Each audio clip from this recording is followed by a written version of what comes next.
Assalamualaikum warahmatullahi wabarakatuh. Perkenalkan, nama saya Anissa Trian Juliati. Saya dari Fakultas Pendidikan Bahasa dan Sastra, Program Studi Pendidikan Bahasa Prancis, Universitas Pendidikan Indonesia, dengan NIM 2006268. Pada kesempatan kali ini, saya akan mempresentasikan karya tulis ilmiah saya yang berjudul Peran Eufemisme Terhadap Bahasa Sarkasme Milenial, yang dilatar belakangi oleh bahasa adalah alat komunikasi antar masyarakat berupa simbol bunyi yang dihasilkan oleh alat ucap manusia. Teori ini dikemukakan oleh Geuys Keraf pada tahun 1997 nomor 1. Di dalam kehidupan bermasyarakat, manusia memiliki banyak sekali sarana untuk berkomunikasi. Salah satunya adalah berbicara. Namun, sekarang di zaman milenial ini, tidak sedikit yang kurang memperhatikan bahasa yang digunakan, yaitu bahasa yang negatif atau kurang baik. Seperti halnya cara berbicara remaja yang tidak bisa membedakan mana harus berbicara dengan yang lebih muda, sebaya maupun tua. Salah satu hal yang menghilangkan hal ini adalah peran eufemisme. Contohnya, orang yang bahasa sarkas tidak sopan menyebut si buta, namun dengan eufemisme bisa diganti dengan tunanetra, lebih sopan dan lebih halus. Berdasarkan teori relevan, berbahasa yang baik dan benar merupakan hal yang dapat mengubah pandangan masyarakat terhadap milenial. Masalah kebahasaan Indonesia tidak terlepas dari masyarakat pendukungnya. Dalam kehidupan masyarakat Indonesia telah terjadi perubahan. Dalam kehidupan masyarakat Indonesia telah terjadi perubahan, baik perubahan dalam tatanan kehidupan dunia yang baru, globalisasi, maupun sebagai dampak teknologi komunikasi informasi yang amat pesat. Hal ini dikemukakan oleh Sugono tahun 2002. Sarkasme adalah salah satu majas. Sarkasme ini bisa membuat seseorang sakit hati dan merasa tersakiti. Salah satu kompetensi yang mendukung untuk berkurangnya bahasa sarkasme adalah fungsi eufemisme, karena eufemisme berfungsi untuk memperhalus bahasa. Selanjutnya ada konfirmasi fenomena dengan teori. Kondisi remaja milenial dalam berbahasa sarkasme sejalan dengan teori di atas. Berdasarkan bahasa sarkasme yang terjadi di masyarakat, peran eufemisme merupakan peran yang sangat penting untuk mengubah tatanan bahasa sarkasme. Selanjutnya adalah penelitian terdahulu. Bahasa sarkasme merupakan suatu acuan yang lebih kasar yang mengandung olok-olok atau sindiran pedas dan menyakiti. Kata sarkasme diturunkan dari kata Yunani, sarkasmos, yang lebih jauh diturunkan dari kata kerja sarkasen yang berarti merobek-robek daging seperti anjing, menggigit bibir karena marah, atau berbicara dengan kepahitan. Penelitian ini berfokus pada bahasa sarkasme, dari mana asalnya dan apa sarkasme itu. Selanjutnya ada rumusan masalah. Tujuan penelitian ini untuk mengetahui penyebab orang terbiasa berbicara sarkasme, serta mengetahui betul apa itu eufemisme, dan juga melihat bahwa peran eufemisme bagi bahasa sarkasme milenial. Eufemisme dianggap penting untuk mengubah tatanan bahasa yang kini sering terjadi dan dikatakan oleh remaja milenial, karena eufemisme merupakan majas untuk memperhalus bahasa. Selanjutnya ada urgensi, yaitu maraknya remaja dalam kebiasaan kurang baik ini tidak terkendali. Hampir ditemukan di mana saja. Memang tidak semua, namun cenderung banyak. Eufemisme dapat membuat perubahan pada milenial. Yang selanjutnya adalah identitas. Dalam melakukan peran eufemisme terhadap bahasa sarkasme milenial, penulis menggunakan metode survei. Metode survei adalah penyelidikan yang diadakan untuk memperoleh fakta-fakta dari gejala-gejala yang ada dan mencari keterangan-keterangan secara faktual baik tentang sosial, ekonomi, atau politik dari suatu kelompok ataupun suatu daerah. Metode survei membedah dan menguliti serta mengenai dan mengenal masalah-masalah serta mendapat pembenaran terhadap keadaan dan praktek-praktek yang sedang berlangsung.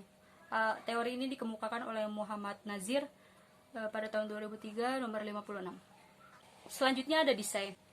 Metode dalam pengambilan data dalam penelitian ini adalah menggunakan survei. Metode survei merupakan metode pengumpulan data primer yang menggunakan pertanyaan lisan dan tertulis. Teori ini dikemukakan oleh Pratiwi 2012.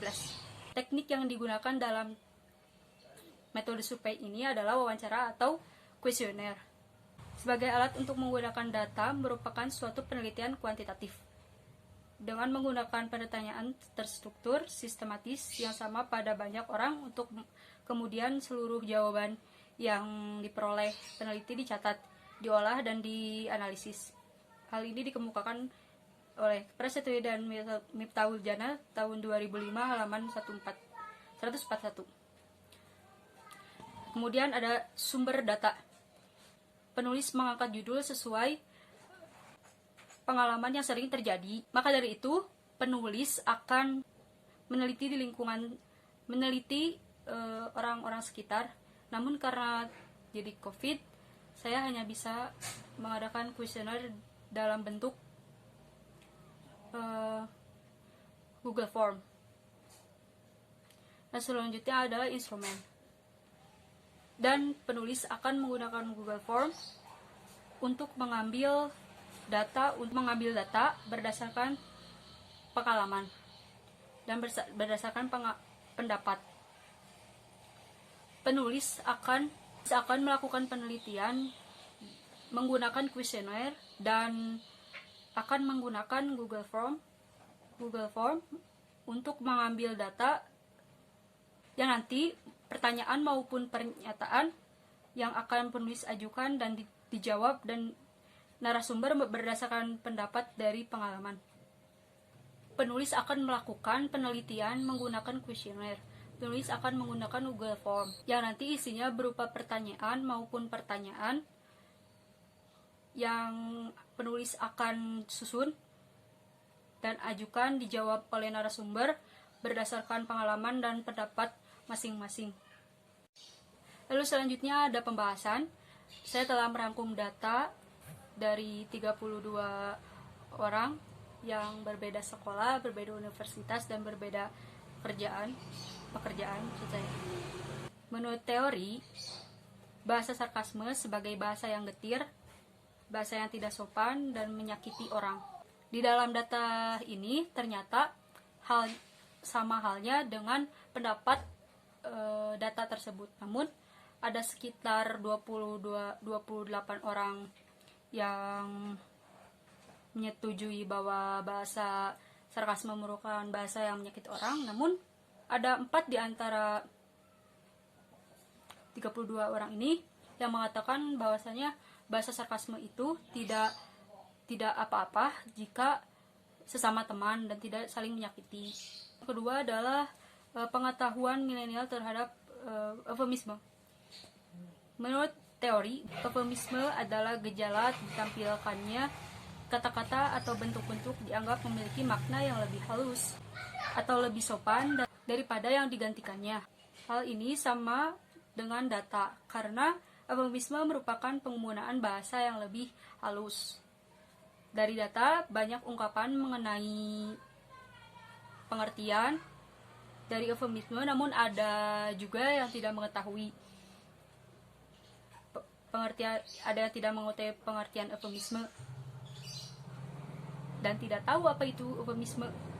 Hal ini bisa saja menjadi penghambat milenial untuk berbahasa dengan baik. Ada 2 orang dari 32. Selanjutnya yang terakhir adalah peran eufemisme terhadap bahasa sarkasme milenial. Menurut teori, eufemisme berperan penting pada sarkasme milenial. Hal ini sama seperti data, di mana banyak yang mengungkapkan bahwa eufemisme berperan penting bagi bahasa sarkasme milenial. Setidaknya ada 28 orang yang menyetujui hal ini, sisanya 2 orang seperti ragu dan 2 orang mengatakan tidak.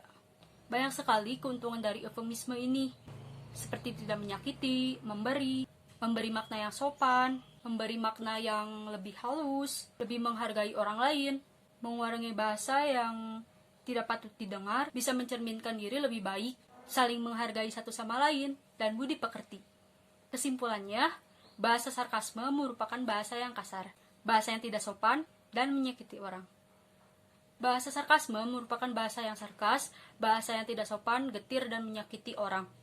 Hal ini dibenarkan beberapa pendapat yang mengatakan bahwa sarkasme adalah bahasa yang menyakiti orang. Faktor seseorang bisa berbahasa sarkasme yaitu lingkungan, keluarga, kebebasan, kebiasaan, pergaulan yang salah, dan zaman.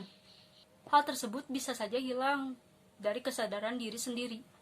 Keluar dari hal negatif, membatasi pergaulan, merasakan sindiran dari orang lain, perbaiki pergaulan, dan dengan cara berbicara tidak kasar pada seseorang agar seseorang tersebut tidak kasar kepada kita. Pengetahuan milenial tentang eufemisme sudah cukup baik, namun ada saja 2 orang atau 1-2 orang yang tidak mengetahui apa itu eufemisme dan pengertian eufemisme itu apa. Sehingga ini dikhawatirkan milenial tidak dapat membedakan mana bahasa sarkasme dan bahasa yang sopan. Akan tetapi, hal ini masih banyak sekali yang mengetahui apa itu eufemisme. Sesuai data di atas dan pernyataan-pernyataan yang lain, bahwasannya eufemisme sangat berperan penting dalam bahasa sarkasme milenial. Lebih baik dan sopan, hal ini disetujui oleh partisipan pada data di atas dengan beragam alasan dan pendapat yang sangat baik. Mungkin cukup sekian yang dapat saya sampaikan. Mohon maaf jika banyak kesalahan. Saya Anissa Trianjuyarti, pamit undur diri. Wabillahi taufik wal hidayah. Wassalamualaikum warahmatullahi wabarakatuh.